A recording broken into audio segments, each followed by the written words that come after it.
impression na biso ezali kosakana ndenge ekozala évêque Pascal ndenge na makambo ezala memi Chimbola botama kaka mokolo alingaki asala éveil patriotique nde makambo wana ekwei.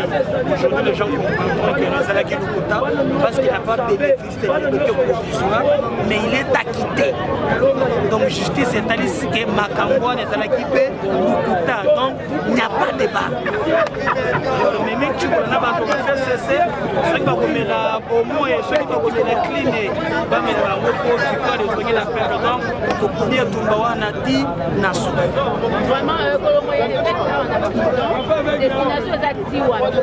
Bon, jusque-là, au Comona Bozala, itinéraire, on parle de la Sekabanda. Tantôt, il faut que tu coupes, mais on attend parce que la formalité est presque na suka. On a dans quelques minutes, victoire est na perte. Mais comment on continue avec patriotique et vous continuez, ma famille pour continuer avec les années. Mais ce qui nga moko na ya on a eu pour na kotalisa que pour tomber patriotique et que bati na suka ba bakanisa ki ke ba ko utiliser mensonge on a ko bomba etumba wana et ko mami ko yeba solo pe solo ko kangola bino to bonela ko mona e ko to fois 50. Donc ce qui aux après aux attaquants to ba za ko supporter te ba ke tata braser ko ko yesu ko fois 50.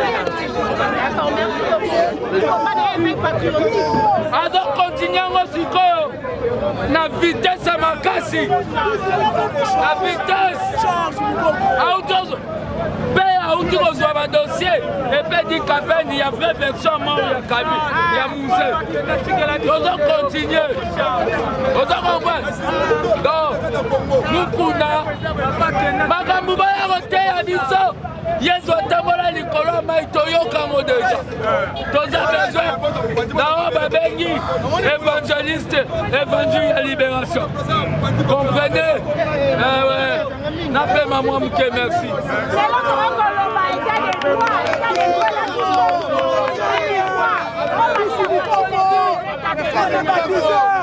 ouais t'as des droits là Kingoto t'as des droits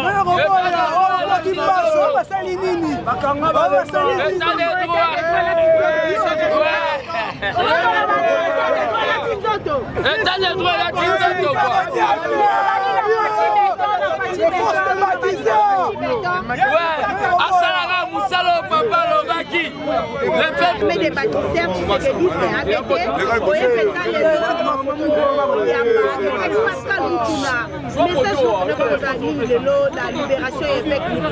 oui, message Nagalelo, ezali d'abord que le peuple congolais bayeba ke nyonso oyo bakizai Pasteur Mukuna ezalaki mensonge et alaki planification pona ko arrêter munoko eyaki ya kolamusa peuple.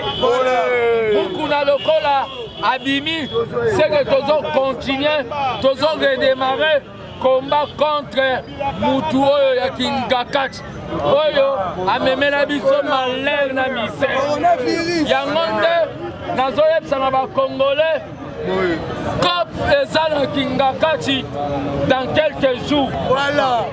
Il faut tokota Kingakati.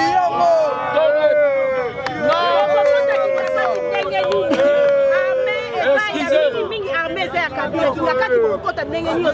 Peuple en kota Kingakati. Kabila zana armée. Tomoni basuba mingi kaba généraux Kabila zaki atako président Félix asali moi ko bisa ba généraux ko changer mingi ba généraux neti mako ya sika ye pasa moko asibi pesa armée ya mboka ko banga tie ko ta Kingakati. Binabela yozolo baba généraux babundage wa. Peuple ndabo peuple ndenga zawana azao babengi aleki même armée des États-Unis na puissance. Togo marché Kingakati wana. Voilà.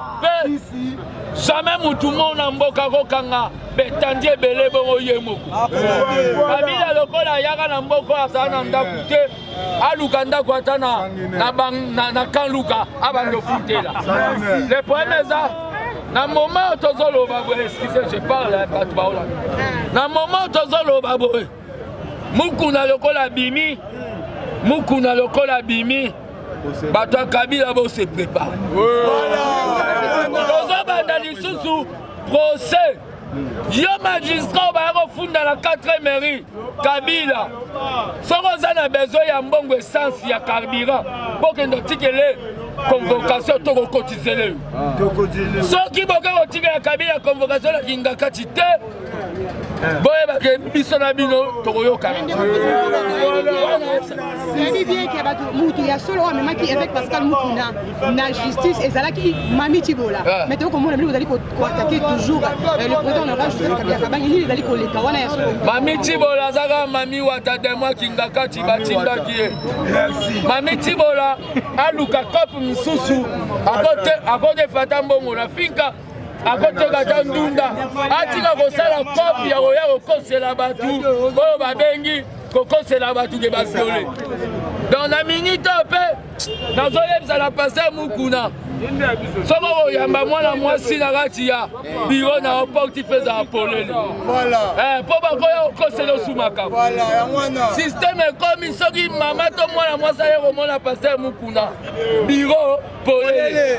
Problème eza boye kobima zobima na komona tant que compagnon ya lutte éveil patriotique tozo salelo komona palais du peuple to salelo komona stade de Martyrs yo di wala bolandika idée ya Martin Fayulu nenga lobaki bakofana na palais du peuple marombo wana badeklara biso tolobi na Martyrs Mukuna koteya peuple éveil patriotique na Martyrs Mukuna a roté un peuple éveil patriotique parce que bato FCC bayebake tokolande la bango tina suka boko donc les zawana ba juge ba kende kotika convocation Kabila va ko répondre na makambo ya sala yango nde soki mami tika kosala bakopi misusu ebomisaka tika kosala bakopi d'abord mpe nde toza boye tolati mpe kaleso bibende kadena eze pa nzambe donc makambo wana oyo koselaka bato oyo tobona biso yango tokolandela makambo Kabila tokotika te nde toza boye biso tolota Kabila ka chaque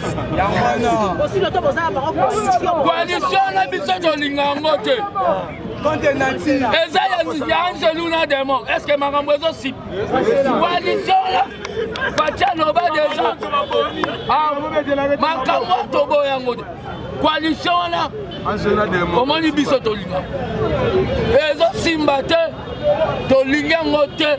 Président alongola o babengi Ilukamba anome formateur à Sika à cause de la majorité. Coalition les ondia bisota. Lelo boboyi Ilukamba o ye akele kuna Bukangalonzo kotala ndenge patata koni andeki mbongo ya Bukangalonzo lelo boboyi Ilukamba. Et bon premier ministre a joué à Yogansi. On a problème attention. Fatigué. Avec des retraites. Voilà, parce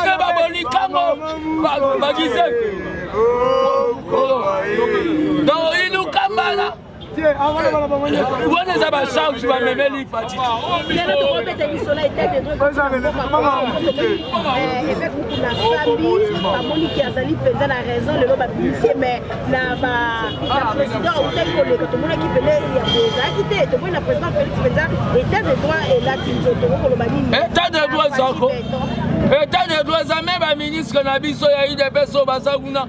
Oh bazolumba da solo ya koyi. Ba koyiba Bako kanga bango. Yo wasi na metse bango le kai. Bako kanga bango.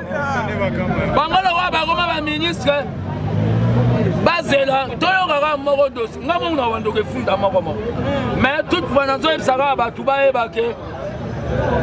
Fayulu na biloba loba na ya ko loba kuna na Sainte-Thérèse. Alobi ke 400 millions ebungi na o babengi. na 100 jours nazoke na justice baconvoke aya kolakisa place mbongo lokola ya pesi chiffre ya 400 millions ifa ya kolakisa ona justice toboni politique ya bilobaloba donc ngazela refunde po mbongo wana ebetisinga mutu etenga bensombi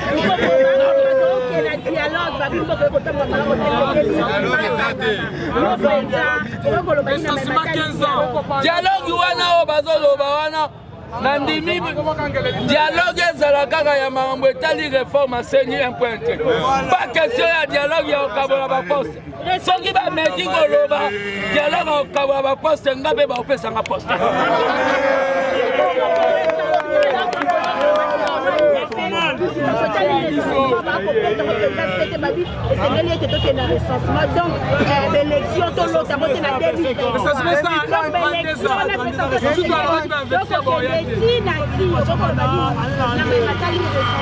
banalobi lelo toyela mpona mamamuku na memanga recensement tokokendaka baélection te ta barwanda ya kovote ngondo ya soudanais ya kovote mbala oyo tokokende recensement l'unique pays na monde oyo peuple azanga carte d'identité ezaka mboko pourquoi tokontinue bongo recensement tokobandango na 2022 na mois de juillet tokendango ti 2030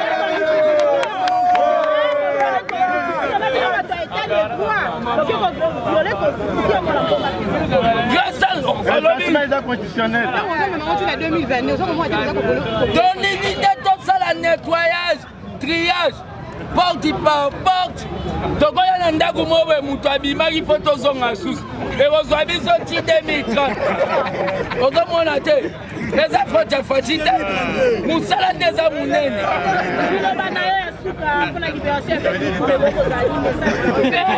L'état recensement là, 2030, le président de la République reste en fonction.